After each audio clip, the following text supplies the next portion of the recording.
17वीं सदी का सबसे शक्तिशाली सम्राट, एशिया की सबसे बड़ी सेना, हजारों तोपें और अपार धन।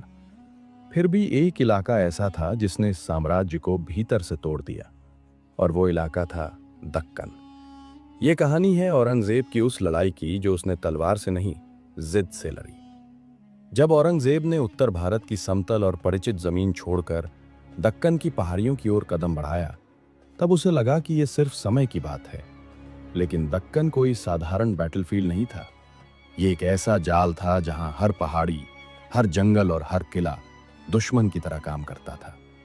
मुगल सेना खुली जमीन के लिए बनी थी, भारी तोपें, हाथी, लंबी सप्लाई लाइंस। लेकिन दक्कन में यही ताकत बोझ बन गई। यहाँ रास्ते संकरे थे, किले अदृश्य थे, और हमला कभी सामने से नहीं होता था। दूसरी ओर मराठा शक्ति थी, जिसकी नींव शिवाजी ने रखी थी। गनिमी कावा, तेज गति, अचानक वार और फिर जंगलों में विलीन हो जाना। मुगल सेना किले जीतती रही, लेकिन हर जीत के साथ उसकी थकान बढ़ती गई। राशन लुटता रहा, सैनिक टूटते गए और सप्लाई लाइंस लगातार कटती रहीं।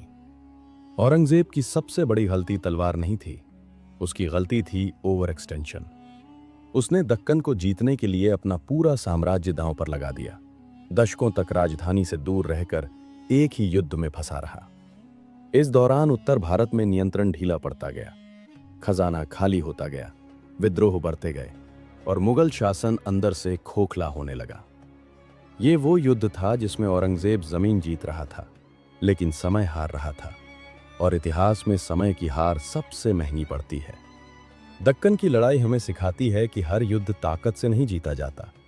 कुछ युद्ध ऐसे होते हैं जहां सबसे बड़ी हार होती है अपनी सीमाओं को न पहचान पाना। जब कोई एम्पायर रुकना भूल जाता है, तो इतिहास उसे रुकने पर मजबूर कर देता है। अब सवाल ये है, अगर औरंगजेब समय रहते पीछे हट जाता, तो क्या मुगल साम्राज्य का अंत टल सकता था?